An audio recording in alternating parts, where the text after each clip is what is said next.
Alright, what's up guys? My name is Zach, and today I am driving a 2000 Lincoln Town Car Executive Series.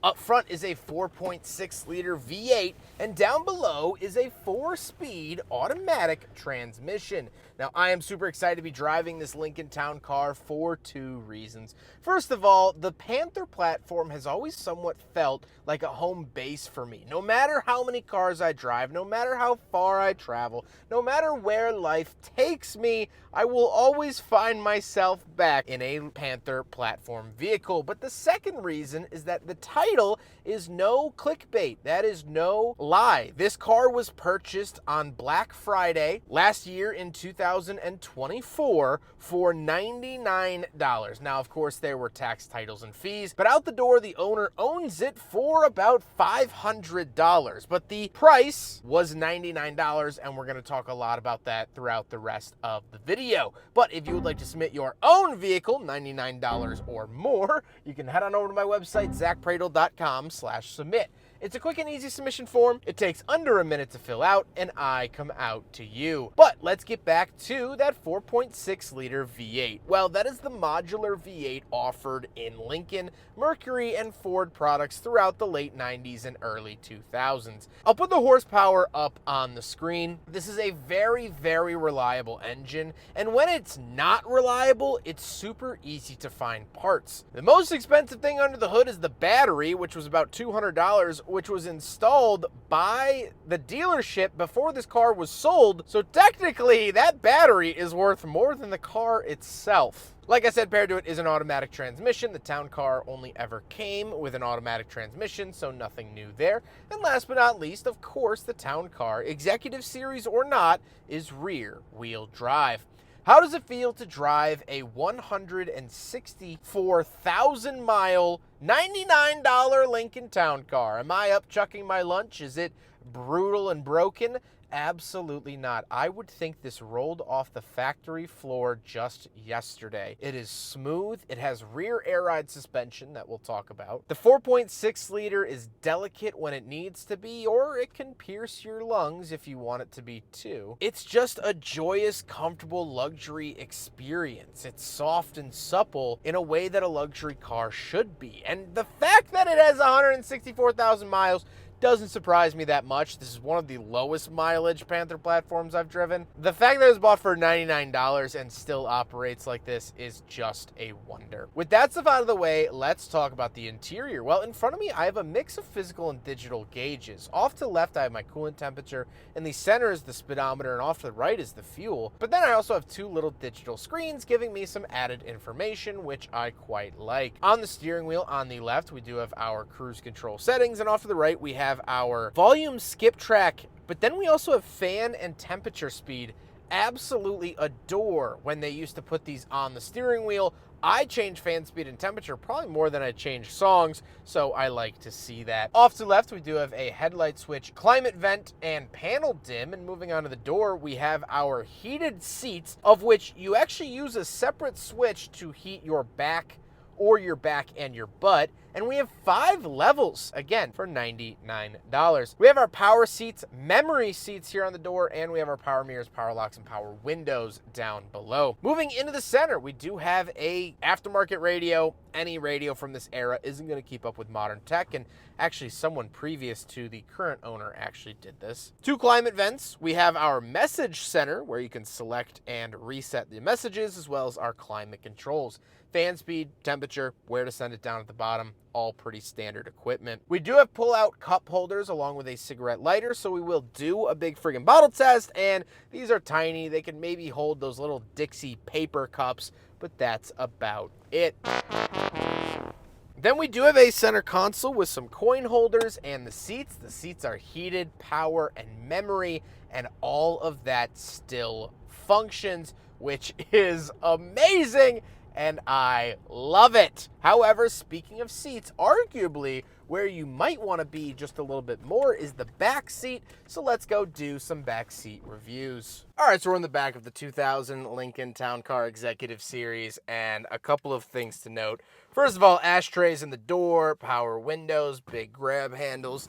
These seats are so cushiony. And to peel back the curtain for a second, this is my third review of the day. I have not eaten yet, and so I could just sink into the seats and probably get a good 6 to 10 hours of sleep back here.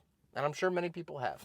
I do get a little center console, cup holders in there, but nothing really interesting besides that. But this is a very, very comfortable, good spot to be in. And I love being in the back of a town car. However, speaking of the back of a Lincoln Town Car, we do have a trunk that is massive. All right, around the back of the Lincoln Town Car, little keyhole here. Pop it up like that, and as you can see, it has a diabolically massive trunk. I actually had a friend who slept in the back trunk of a Ford Crown Vic once because he was kicked out, and he actually said it was pretty nice. So, huge, huge trunk space. All the Panther platforms, whether that is the Crown Vic, Grand Marquis, Marauder, or Town Car, all had really big, nice trunks in the back, and you'll love to see it. So, close it up like that. Bada bing, bada boom. Now we gotta talk about the looks, and as you could tell, this car is really, really well kept. Not any visible rust that I could see. It has the nice two-tone. There's a little bit of tree sap stuck in the paint, but other than that, I like the look of it. I've always had a kinship with this generation of town car as well. My grandpa actually had one of these, I believe a 2004, green with a tan Landau top. And so I've always liked them. I've always had some sort of appeal to it, and that's clear here in this 2000. With all of that being said, let's get on to my final thoughts. What do I think driving a 2000 Lincoln Town Car? Well, I've driven plenty of Panther platforms before. This isn't really breaking new territory for me, but I still like it. It's a very good car. It's comfortable, it's plush, and I think everyone's first car should either be a Panther platform, Crown Vic, Grand Marquis Town Car / Marauder if you can get your hands on one, or every single kid should get a 97 Honda Civic. That's just, if I were ever president, that would be law. Because they're simple, they're reliable, and they're cheap.